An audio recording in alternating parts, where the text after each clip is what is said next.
ही पाव किलो कोळंबी घेतलेले, स्वच्छ साफ केलेले. आपण यातला काळा धागा पण काढलेला आहे, स्वच्छ धुवून घेतलेले. आणि आता आपण त्याला मॅरिनेट करायला ठेवूया.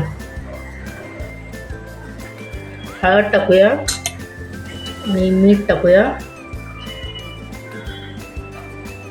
आणि लिंबू, एक अर्धा लिंबू तरी पिळायचं.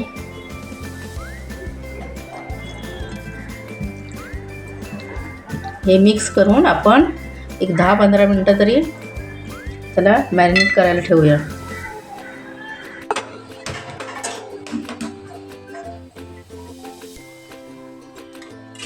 आपण मॅरिनेट केलेली कोळंबी आता शॅलो फ्राय करून घेऊ, नाहीतर किंवा मग तळून घ्यायची.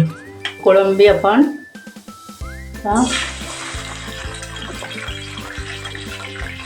तळून घेऊया. जास्त वेळ फ्राय नाही करायची, थोडीशी तेलातून काढून घ्यायची. आपण 2 वेळा करते. पहिला एक दाणा हे बघायची. सगळी कोळंबी फ्राय करून घेतली. आता त्या तेलामध्ये आपण मसाला टाकूया.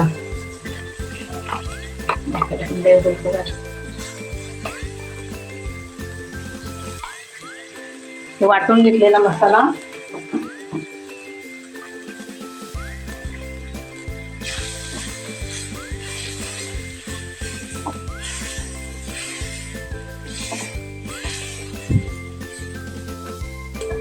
हे मसाला सगळा भाजून घेऊया आपण.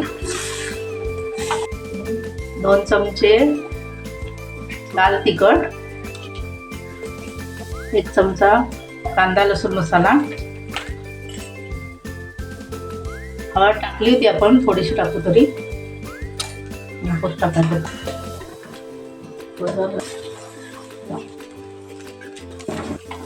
तेल सुटेपर्यंत आपण परतून घेऊया मसाला सगळा.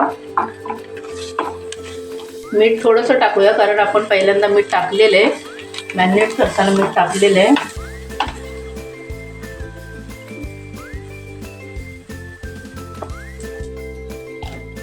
आता आपला मसाला भाजून झालेला आहे, कढईने तेल सुटले. तर आपण आता हे कोळंबी सगळी या मसाल्यामध्ये मिक्स करायची. तुम्ही बघू शकता. तर ही मसाला सगळा मिक्स करूया. शिजण्यासाठी आपण थोडंसं पाणी टाकूया, गरम पाणी टाकायचं.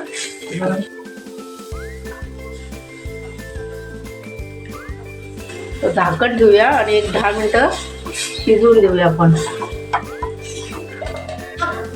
आता आपण झाकण उघडून बघूया. बघा तसा तवंग आलेला आहे. तुम्हाला जर जास्त करी हवी असले तर तुम्ही पाणी अजून टाका. हे मसाला आहे, मसाला कोळंबी, त्यामुळे ही एवढी ठीक आहे. आता ही आपण शिजली का नाही ते बघूया. हे बघा आता ही शिजलेली आहे.